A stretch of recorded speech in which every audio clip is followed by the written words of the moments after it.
इस कहानी की शुरुआत होती है 6 नवंबर 2018 को। राजस्थान का सीकर इलाके के हाईवे के किनारे कुछ अनजान लोगों की नज़र एक लाश पर पड़ती है। पुलिस को कॉल किया जाता है, पुलिस पहुंचती है मौके पर, लाश को उठाती है, अस्पताल ले जाती है। अब लाश की हालत ऐसी थी कि पहली नज़र में ही एहसास हो गया था कि इसका कत्ल हुआ है, लेकिन कातिल तब ढूंढा जाए जब पहले मरने वाले का पता हो। अब पुलिस ने सारी कोशिश कर ली, उसके कपड़ों से कोई आईडी कार्ड नहीं, कोई ऐसा सबूत निशान नहीं जिससे उसकी शिनाख्त हो सके। पुलिस ने उसकी तस्वीरें निकाली, उसके बारे में जितनी जानकारी इधर उधर चाहिए थी कोशिश की जुटानी, पोस्टर निकाले, पैम्फलेट बंटवाए और लाश मुर्दा घर में रखवा दिया। उसके सारे सैंपल भी ले लिए, उसके विसरा, उसके डीएनए, सब कुछ, तस्वीरें, वीडियोग्राफी भी कर ली। और अब इंतज़ार करिए कि बस इस लाश को कोई पहचाने और उसके बाद कातिल तक पुलिस पहुंच पाए। लेकिन वक्त बीतता गया, न मरने वाले का पता चला और न ही मारने वाले का। धीरे धीरे 10 महीने बीत गए। 10 महीने तक मुझे जिसकी लाश मिली थी उसके बारे में कोई सुराग नहीं मिला था। अब धीरे धीरे सीकर पुलिस भी इस केस को भुला बैठी। उसे लगा पता नहीं कोई हाईवे से गुजर रहा हो, उसने लाश को फेंक दिया और यहाँ से निकल गया। न वो राजस्थान का होगा, ना आसपास के किसी और स्टेट का, क्योंकि राजस्थान के साथ साथ आसपास के कई स्टेट में भी पुलिस ने, जो बॉर्डर सरहद लगता है, वहाँ भी उसकी तस्वीरें भिजवाई, सारे थानों में भिजवाई, लेकिन किसी ने उसकी शिनाख्त नहीं की। तो जब लंबा वक्त बीता तो फिर ये था कि सारी उसकी निशानी, तस्वीरें, उसके जो डीएनए सैंपल, विसरा, ये सब तो रख लिया। मतलब आगे चलकर अगर कभी इस लाश की शिनाख्त हो सके तो उसके बारे में जानकारी जो भी चाहिए वो मिल जाएगी, लेकिन लाश आप कब तक रख सकते हैं। तो इसीलिए फिर पुलिस ने जब लगभग खुद से हार मान ली तो उन्होंने तय किया कि अब इस लाश का पोस्टमार्टम नहीं बल्कि अंतिम संस्कार करा देते हैं। और वही हुआ। पोस्टमार्टम पहले ही हो चुका था, तस्वीरें ली जा चुकी थी, डीएनए सैंपल पुलिस के पास मालखाने में। अब उस लाश का अंतिम संस्कार कर दिया गया। इसके बाद पुलिस इस केस को भूल गई और लगभग भुला ही बैठी थी, क्योंकि ये 6 नवंबर 2018 को लाश मिली थी। लगभग 10 महीने बीते थे और उसके बाद 8 सितंबर 2019, साल ही हो गया लगभग, अचानक उत्तराखंड की पुलिस राजस्थान के इसी सीकर इलाके में पहुंचती है और पुलिस की बाकायदा पूरी टीम, 5-6 लोग, सीधे वो गाड़ी रोकते हैं थाने के कंपाउंड में और जो भी थाने का इंचार्ज उसके पास पहुंचते हैं, अपनी आईडी दिखाते हैं, बताते हैं कि हम उत्तराखंड से हैं, देहरादून पुलिस से, और एक केस के सिलसिले में आपसे मदद चाहिए। पूछा जाता है कि भाई बताइए कौन। तो एक तस्वीर निकालते हैं और वो तस्वीर सीकर पुलिस को दिखाते हैं, कहते हैं हमें इस शख्स की तलाश है। अब पुलिस उस तस्वीर को देखती है। तस्वीर देखते ही अचानक पुरानी यादें ताज़ा हो जाती हैं। चूंकि उसी सीकर पुलिस स्टेशन का ये केस था, उनमें से एक पुलिस वाला फौरन उस तस्वीर को देखकर पहचान जाता है और कहता है साहब इसे मैं जानता हूँ। देहरादून पुलिस भी खुश कि चलो जिसकी तलाश में वो देहरादून से चलकर राजस्थान सीकर तक पहुंची है वो उसे मिल गया। पूछती है कहाँ, तो वो एक फाइल का बंडल देहरादून पुलिस के सामने रख दिया जाता है और कहा जाता है कि आप जिसे ढूंढ रहे हो बस अब वो इसी फाइल में है, क्योंकि इस दुनिया में भय नहीं। देहरादून पुलिस बड़ी हैरान होती है, पूछती है क्या हुआ। तब सीकर पुलिस बताती है कि करीब 10 महीने पहले हमें सीकर हाईवे के करीब एक लाश मिली थी और हमने उस लाश की शिनाख्त की बड़ी कोशिश की, आसपास के तमाम राज्यों में भी, यहाँ भी, लेकिन लंबे वक्त तक किसी ने उसकी पहचान की नहीं। तो हमने बाकी उसके सारे सैंपल लिए, सारी चीज़ें तो कलेक्ट करके रख ली, तस्वीरें रख ली, फिर उसका अंतिम संस्कार कर दिया। अब जब पुलिस ने वो पूरी फाइल देखी तो देहरादून पुलिस हैरान, तस्वीर सामने थी। अब देहरादून पुलिस ने कुछ लोगों को बुलाया सीकर और कहा आप आइए और इस तस्वीर को देखिए और ये जो सीकर पुलिस तस्वीर दिखा रही है इसको देखिए। वो लोग कोई और नहीं थे, उसी शख्स के रिश्तेदार थे जिसकी 10 महीने पहले लाश मिली थी, यानी वो जो मर चुका था। वो रिश्तेदार आते हैं और तस्वीर देखते हैं, लाश की तस्वीर देखते हैं और रोने लगते हैं, कहते हैं हाँ ये उनका बेटा है। उन्होंने बताया कि इसका नाम अजय है। और ये कब से गायब है हमें नहीं मालूम। उसकी वजह उन्होंने बताई, क्योंकि पुलिस हैरान थी कि इसे ढूंढा क्यों नहीं। उन्होंने कहा इसे ड्रग्स की और नशे की लत थी। एक बार झगड़े में इसके हाथों एक खून हो गया था, बाद में वो जमानत पर बाहर आया। हमारी फैमिली, बिरादरी, पड़ोसियों में बड़ी नाक कटी। हम लोगों ने उसे घर से निकाल दिया और उसके बाद हमने कभी उसकी खबर नहीं ली कि वो कहाँ है, किसके साथ रहता है, किस हाल में है। और यही वजह है कि वो इतने दिनों तो गायब या कांटेक्ट नहीं किया, तो हमें कोई फिक्र नहीं थी। लेकिन हमें ये पता नहीं था कि वो इस दुनिया में नहीं है। अब इधर देहरादून पुलिस हैरान की जिसकी तलाश में वो यहाँ आई है, वो शख्स तो 10 महीने पहले मर चुका है। तो फिर जिस कातिल के तलाश में वो यहां आई थी, वो कातिल असली में कौन है? क्योंकि जिस शख्स की तलाश में देहरादून पुलिस यहां सीकर आई थी, ये वही अजय था जिसकी एक मर्डर केस में देहरादून पुलिस को तलाश थी। लेकिन यहां आकर पता चला कि ये तो 10 महीने पहले इसकी मौत हो चुकी है। और हैरानी इस बात की थी कि जो तारीख इसकी मौत की बताई थी सीकर पुलिस ने, उस कत्ल के बाद यानी उसकी मौत के बाद एक दूसरा कत्ल हुआ था और उस कत्ल के सिलसिले में अजय की तलाश थी। यानी देहरादून पुलिस जिस कातिल को ढूंढ रही थी, वो अजय की मौत के बाद कत्ल हुआ था। तो ये कैसे मुमकिन था? एक मुर्दा किसी का कत्ल कैसे कर सकता है?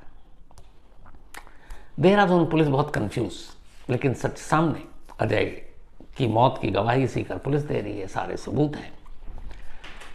पुलिस वापस लौटती है देहरादून और देहरादून जाने के बाद अब नए सिरे से कत्ल की तफ्तीश शुरू करती है। और इसी कत्ल की तफ्तीश के दौरान एक ऐसी कहानी सामने आती है जिसके स्क्रिप्ट 10 महीने से लिखी जा रही थी। यह कहानी है अशोक और उसकी पत्नी कामना की। अशोक देहरादून में रहने वाला एक कंपनी में मुलाजिम, और वो इंजीनियर था। देहरादून में उसकी जॉब लगी थी, तो वो रहने वाला कहीं और का था, पहुंच गया देहरादून। वहाँ जॉब करता है, किराए के मकान में रहता है। इत्तेफाक से जगह पे वो किराए के मकान में रहता, वहीं बराबर में एक ब्यूटी पार्लर था और उस ब्यूटी पार्लर की ओनर, एक मालकिन, उसकी एक लड़की थी जिसका नाम था कामना। पड़ोस में रहने की वजह से अक्सर अशोक और कामना की मुलाकात होती। धीरे धीरे दोनों में प्यार हो गया। जब प्यार हुआ तो अब दोनों ने फैसला किया कि वो शादी करेंगे। दोनों ने अपने अपने घर वालों को बताया। कामना के घर वालों की शर्त ये थी कि ठीक है, शादी से हमें कोई एतराज़ नहीं है, लेकिन तुम कोर्ट मैरिज करो, क्योंकि आजकल के लड़कों का पता नहीं, शादी करके छोड़ देते हैं। चूंकि अशोक कामना से प्यार करता था और कामना भी अशोक से, इसलिए ये भी शर्त मान ली गई और दोनों परिवार की रजामंदी से अशोक और कामना की शादी हो गई। शादी के बाद सब कुछ ठीक ठाक चल रहा था। इनकी एक बच्ची भी हुई। इधर इस शादी के दौरान में हुआ ये कि अशोक के एक बुआ का लड़का था और उसका नाम अजय। अजय ठीक ठाक लड़का, लेकिन फिर बीच में वो नशे वशे के लत में पड़ गया और उसी नशे के लत के पड़ने के चक्कर में एक झगड़े में उसके हाथों एक खून हो गया। अब उसके माथे पर कातिल का ठप्पा लग गया। वो जेल गया, लेकिन बेल हो गई और वो बाहर आ गया। घर वालों ने उसे निकाल दिया। अब वो सीधे आ गया देहरादून, क्योंकि अशोक और अजय एक दूसरे को बहुत मानते थे। कज़न थे दोनों, बुआ का बेटा तो कज़न हुए, तो बचपन से साथ पले बढ़े थे एक दूसरे से, तब कज़न भी थे, दोस्ती भी थी। तो अजय ने उसे सहारा दिया। उसने कहा तुम यहीं रहो, कोई इशू नहीं। इसके बाद धीरे धीरे वक्त गुजर रहा है। अब अजय की शादी हो गई। अजय की जब शादी हुई तो वो कामना के साथ रहने लगा, लेकिन उसने अजय के लिए एक अलग घर का इंतजाम कर रखा था। प्यार करता था। धीरे धीरे शादी के बाद अब ये हुआ कि कामना अपना बिजनेस फैलाना चाहती थी, प्रॉपर्टी का, और इधर अब अजय को भी लगा कि, बल्कि अशोक को, कि वो भी कुछ अपना बिजनेस करे। इस चक्कर में इन लोगों ने कुछ लोन लिए, करीब अराउंड 70 लाख हो गए, 70 लाख रुपए। अब इनमें से ज़्यादा बड़ा हिस्सा लोन का था कामना के, जो ब्यूटी पार्लर के नाम पे उसने लिया। अब इस लोन लेने के बाद ही अशोक और कामना की जिंदगी में एक परिवर्तन आया। अशोक को पहली बार अब एहसास हुआ कि कामना का किसी और के साथ अफेयर है, और उसे शक था कि अफेयर किसी और के साथ नहीं, बल्कि जिस बैंक से उसने लोन लिया है, उस बैंक का वो जो एजेंट जिसने लोन दिलाने में मदद की, वो अक्सर घर आता था लोन के सिलसिले में कागजात, डॉक्यूमेंट्स चेक करने के लिए। तो अशोक के मन में ये बैठ गया। कई बार उसने बातें करते हुए देखा, कई बार फ़ोन पे तो उसे लगा कि कामना और उससे लोन जिस बैंक ने दिया उसके एजेंट के बीच में कुछ है। अब इसी शक की वजह से पति पत्नी में झगड़ा होने लगा। कामना कहती ऐसा कुछ नहीं है, लेकिन अशोक के मन से वहम जाता नहीं। धीरे धीरे वक्त बीता। अब उसके अंदर लगा कि कामना झूठ बोल रही है, जिससे उसने प्यार किया वो उसे धोखा दे रही है। फिर उसने कहा क्या करें, तभी उसके दिमाग में आया क्यों ना कामना का कत्ल कर देते हैं। इसके साथ ही उसके मन में लालच भी आया। उसने कहा कि अगर कामना का कत्ल कर देते हैं तो एक तो बदला पूरा होगा कि उसने उसके साथ बेवफाई की, और दूसरा जो उसने 70 लाख के लोन ले रखे हैं उनमें से करीब 50 लाख के लोन तो कामना के नाम पर है। तो अगर कामना मर गई तो वो लोन तो कोई चुकाएगा नहीं और वो सारी चीज़ें फिर उसकी हो जाएंगी। तो दोनों चीज़ें उसके दिमाग में घूम रही थी, लेकिन उसने सोचा कि कत्ल कैसे करें। वो पेशेवर क्रिमिनल भी नहीं था, कभी उसने कोई क्राइम नहीं किया, लेकिन नफरत इस कदर हो गई थी उसको अपनी पत्नी से कि वो बस उसको रास्ते से हटाना चाहता था। अब उसने सोचना शुरू किया, बहुत सारी फिल्में देखी, OTT पे सीरीज देखी, क्राइम के शोज देखे, क्राइम के नॉवेल पढ़े, मतलब जितना आइडिया जहां से ले सकता था लिया, और आखिरकार उसे एक आइडिया मिला और उसी आइडिया पे अब उसने काम करना शुरू किया। अब इस आइडिया के तहत कामना का कत्ल करने के लिए या कत्ल करने से पहले उसे एक और काम करना था। एक ऐसा काम कि कामना का जब कत्ल हो जाए तो पुलिस उस कातिल को ढूंढे जो कातिल उससे बहुत दूर हो। उसने पूरी स्क्रिप्ट लिखी इस कत्ल की, हर स्टेज पे क्या होगा। जैसे मनी हाइस्ट आई थी, उसमें नेक्स्ट स्टेज में क्या क्या होगा वो प्रोफेसर सब कुछ तैयारी करते थे। सेम ये इस तरह से ये अपने आप को एक प्रोफेसर के तौर पे ही मान के चल रहा था। तो उसने पूरी तैयारी की। अब इस तैयारी के दौरान ही अचानक एक कैरेक्टर उसके दिमाग में जो आया, जो पहला चेहरा सामने आया, उसका अपना कजन, अपने बुआ का बेटा अजय। उसने कहा कि अजय तो अपने घर से निकाला हुआ है, माँ बाप उसकी खबर नहीं लेते, कोई और पूछता नहीं, क्योंकि उसके ऊपर एक माथे पर कातिल होने का ठप्पा लगा हुआ है, नशा भी करता है। तो अगर अजय को कल को कुछ हो जाता तो कोई पूछने वाला नहीं है। तो उसे अपने इस पूरी प्लानिंग का पहला किरदार, पहला कैरेक्टर अजय में दिखाई दिया। अब इसके बाद वो अजय के लिए पहले ही काफ़ी कर चुका था। उसने अजय से फिर से ज़्यादा मिलना जुलना शुरू किया, लेकिन इस प्लानिंग को आगे बढ़ाने के लिए बहुत कुछ और करना था। इधर कामना से उसके रिश्ते अच्छे नहीं थे। इसी दौरान में उसे अब अजय को अपने घर भी लाना जरूरी था, क्योंकि ये उसकी साजिश का एक हिस्सा था। तो एक रोज वो अजय के पास जाता है और अशोक कहता है कि तो एक काम कर, अब हमारी शादी हो गई तो यहाँ कहाँ खाने पीने का कुछ ख्याल नहीं है, कुछ दिन मेरे साथ मेरे घर पर रहे। तो देहरादून में अजय को अपने साथ अपने घर पर ले आता है और कामना से कहता है कि अब वो यहीं रहेगा। इधर कामना और अशोक के बीच के रिश्ते वैसे ही खराब हैं, क्योंकि अशोक के मन में वहम है कि इसका कामना का कुछ अफेयर है। पति पत्नी में अक्सर झगड़ा होता है, लेकिन रहते दोनों एक ही छत के नीचे एक साथ, क्योंकि एक बेटी थी। तो अब वो अजय को ले आया। अजय के आने से कामना को गुस्सा आया कि आप अपने कज़न को यहाँ ले आए, इसके ऊपर ये इल्ज़ाम है। कोई भी फैमिली जिसके ऊपर एक दाग लगता है तो थोड़ा उससे दूर होती है। तो उसको लेके फिर इन दोनों में बहस हुई। अशोक ने कहा नहीं, ये तो यहीं रहेगा, और काफ़ी दिन तक रहा। लेकिन जब साजिश के अगले फेज को पूरा करना था, उससे पहले प्लानिंग के तहत उसने अजय को एक दिन पहले कहा कि अब तू चला जा, बीवी गुस्सा करती है, तू वापस वहीं रह, बाकी मैं तेरी देखभाल करूंगा। अब अजय चला गया और उसने अजय को भेजा 28 अगस्त नहीं बल्कि अगस्त के पहले हफ्ते में अजय को घर से भेज दिया। अब अजय चला गया उसी अपने घर पे। अब ये अगस्त 2019, अगस्त का महीना और 2019 का साल है, और अगस्त का दूसरा हफ्ता है। इत्तेफाक से इसी दूसरे हफ्ते में अशोक का बर्थडे पड़ता था, और ये सब कुछ उसने प्लानिंग स्क्रिप्टेड है। अब उसके बर्थडे की तारीख आई। उसने अजय से कहा कि आज मेरा बर्थडे है तो हम लोग पार्टी करते हैं। उसने अपने 3 और दोस्तों को बुलाया अशोक ने, और कहा आज बर्थडे की पार्टी है। तो 3 दोस्त अशोक और अजय 5 लोग बैठकर अब एक पार्टी कर रहे हैं।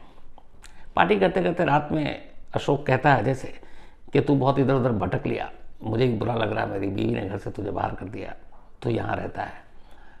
मैंने तेरे लिए एक नौकरी ढूंढी है और मैंने बात कर ली है, राजस्थान में वो नौकरी है, सीकर में। तो सारी बात हो गई, तो चला जा और 2 दिन बाद तो नौकरी ज्वाइन कर ले, सैलरी वैलरी सब मैंने कर ली, अच्छा है, और तुझे पसंद नहीं आया तो मुझे बताना, फिर वापस बुला लूँगा। इधर अजय भी कई बार नौकरी तलाश रहा था, लेकिन उसके पुराने पाप को देखते हुए कोई नौकरी दे नहीं रहा था, क्योंकि एक तो बेल आउट था। तो बहुत खुश हुआ कि चलो उसका कज़न उसके बारे में इतना सोच रहा है। तो उसने कहा काम कर, तू आज ही रात पार्टी ख़त्म करते हैं और तू राजस्थान के लिए निकल ले, और ये हमारे दोस्त हैं, ये भी राजस्थान की तरफ जा रहे हैं, तो ये तुझे ड्रॉप कर देंगे। अजय को और क्या चाहिए। अब अजय गाड़ी में बैठता है अशोक के तीनों दोस्तों के साथ, गाड़ी चल पड़ती है देहरादून से, और ये गाड़ी पहुंचती है फिर सीकर। सीकर जाने के दौरान में रास्ते में तीनों दोस्त, चूंकि अजय को काफ़ी पिलाया गया था बर्थडे पार्टी के नाम पे, उसका गला घोटते हैं, उसे पहले मारते पीटते हैं, फिर गला घोट देते हैं, उसके ड्रिंक में भी कुछ नशीली चीज़ मिला दी थी। गला घोटने के बाद जब उसकी मौत हो जाती है तो फिर सीकर के एक हाईवे के किनारे गाड़ी रोक कर उसकी लाश को फेंक देते हैं। उसके पास कोई भी ऐसी निशानी नहीं छोड़ते जिससे उसकी शिनाख्त हो सके, और फिर लोग निकल लेते हैं। लौट कर आने के बाद वो अशोक को सारी बात बता देते हैं कि काम हो गया। अब अशोक का पहला फेज पूरा हो गया था स्क्रिप्ट के हिसाब से। असल में उसकी स्क्रिप्ट ही यही थी कि कत्ल करने से पहले, जो असली कत्ल करना है, उस कत्ल के कातिल को मार देना है। मतलब कहानी देखिए कैसी उसने सोची है कि उसे कत्ल करना है, पुलिस को उस कातिल तक पहुंचाना है, लेकिन उस कातिल का कत्ल होने से पहले हो जाना है। पहला फेज क्लियर हो गया। अब इसके बाद आती है 29 अगस्त 2019 की तारीख। जैसे ही पता चला कि अजय का काम हो गया, अब रात 11:30 बजे अचानक देहरादून की एक कॉलोनी से पुलिस कंट्रोल रूम में फ़ोन जाता है कि एक घर में शूट आउट हुआ है। पुलिस की टीम पहुंचती है, जाती है तो देखती है कि बेड पर एक महिला पड़ी, उसके सर में गोली लगी, उसकी मौत हो चुकी है, उसके बराबर में एक बच्ची लेटी हुई है। वो महिला कामना थी, उसके सर में गोली मारी गई। पुलिस फौरन देखती है दूसरे कमरे में अशोक, उसके पेट के करीब से गोली निकल चुकी थी, बट ऐसी नहीं लगी थी कि जान को खतरा हो, लेकिन गोली उससे भी लगी थी। पुलिस तफ्तीश शुरू करती है, पूछताछ होता है। कामना तो मर चुकी, बच्ची गवाही दे नहीं सकती, ले दे के विटनेस एक ही अशोक कहानी सुनाता है। वो कहता है कि रात 11:30 बजे का वक्त था, हम लोग खाना खाकर लगभग सोने जा रहे थे, तभी मेरा कज़न अजय घर में आ गया, और वो इस बात पे गुस्से में था कि मेरी बीवी ने उसे घर से निकाल दिया था। वो यहीं रह रहा था, और अभी कुछ दिन पहले मेरी बीवी को पसंद नहीं था कि उसके ऊपर एक कत्ल का इल्ज़ाम हो, वो यहाँ रहे, तो उसने उसको बेइज्जत करके निकाल दिया। तो वो आया था बेइज्जती का बदला लेने के लिए। उसने कहा कि भाभी तुमने मुझे क्यों निकाला, मैं तुम्हें छोड़ूंगा नहीं, और उसने गोली चला दी। मैं तब तक किचन में था, मैं सुनकर गोली की आवाज़ बाहर आया, तब तक उसने दूसरी गोली चलाई। मैं झुका, गोली लगी, उसके बाद मुझे कुछ याद नहीं। ये बयान दे दिया। अब पुलिस ने इस बयान की तफ्तीश शुरू की। चूंकि एक शख्स को गोली लगी, अब अशोक हॉस्पिटल में एडमिट है, पत्नी का कत्ल हो चुका है, पूरा मोहल्ला अफसोस कर रहा है। फिर इनकी प्रेम कहानी सामने आई। पुलिस ने इन्वेस्टिगेशन शुरू की तो फिर पता चला कि हाँ, यहाँ काफ़ी वक्त से अजय साथ रह रहा था। फिर ये भी पता चला कामना के घर वालों से कि कामना को ये बुरा लगता था कि अजय उसके घर में क्यों रह रहा है, उसके ऊपर एक कत्ल का इल्ज़ाम है, और अशोक को ये शक था कि इसका किसी एजेंट से अफेयर है। तो पुलिस को सारी चीज़ें में लगा कि कहानी बिल्कुल सही है। अब पुलिस की नज़र में भी अजय ही कातिल था कामना का, और अजय ने ही अशोक पे गोली चलाई। अब देहरादून पुलिस अजय की तलाश शुरू कर देती है, लेकिन जहाँ जहाँ नाकामी हाथ लगे अजय का कोई सुराग ही नहीं। पता चला जब से घर से निकाला है उसके बाद से अजय का कोई पता नहीं। कई हफ्ते बीत गए, पुलिस को समझ ही में नहीं आ रहा कि वो अचानक गायब कहाँ हुआ। मोबाइल भी यूज़ करता है, वो भी स्विच ऑफ है। फिर धीरे धीरे पुलिस को एहसास हुआ कि इस घर के अंदर ही कुछ सच छुपा हुआ है, और शायद वो अजय को गलत ढूंढ रहे हैं, उन्हें भटकाया जा रहा है, कुछ और दिखाया जा रहा है। अब पुलिस वालों का दिमाग चला तो उन्होंने कहा कि चलो एक काम करते हैं, तफ्तीश शुरू करते हैं असली वाली। तो सबसे पहले उन्हें डाउट था कि उसने भाभी को मारा, और ये उस वक्त रात 11:30 का टाइम बता रहा। रात 11:30 बजे वो किचन में क्या करने गया था, क्योंकि उसने बताया था खाना वाना पहले खा चुके थे। तो पुलिस ने अब बड़ी खामोशी से अशोक के मोबाइल को सर्विलांस पे लगाया और उसके कॉल डिटेल रिकॉर्ड निकाले। जब कॉल डिटेल रिकॉर्ड निकाले तो पुलिस ने देखा कि हाँ, अजय से भी उसकी बात होती थी और भी लोगों से होती थी। लेकिन उसने देखा कि जिस रात ये कत्ल हुआ और जिस दिन अजय को निकाला गया, उस दिन 3 और ऐसे नंबर थे जिससे अशोक बहुत सारी बातें कर रहा था। अब पुलिस ने उन तीनों नंबरों को जब चेक किया तो वो 3 नाम आए। जब 3 नाम आए और बहुत ज़्यादा कॉल थे, इधर अस्पताल से छुट्टी मिल चुकी थी अशोक को। पुलिस ने अब पूछा कि ये बताइए कि आप जिस दिन ये 29 अगस्त 2019 जब कामना का कत्ल हुआ और उससे पहले जिस दिन आपका बर्थडे था, उस दिन 3 नंबर ऐसे हैं जिस पे आपने बहुत बार बातचीत की और उधर से भी कॉल आया, ये तीनों कौन है? क्योंकि नॉर्मल डे में इन तीनों से आपकी इतनी बात नहीं होती। तो अशोक ने कहा कि ये तीनों उसके स्कूल के फ्रेंड हैं और बचपन से साथ हैं, एक ही स्कूल में पढ़े थे और इसलिए बातचीत हुई। पुलिस को लगा कि ये सही कह रहा है। लेकिन फिर पुलिस ने नोटिस किया कि जब कामना का कत्ल हुआ, उस कत्ल के बाद से इन तीनों का एक भी कॉल नहीं आया।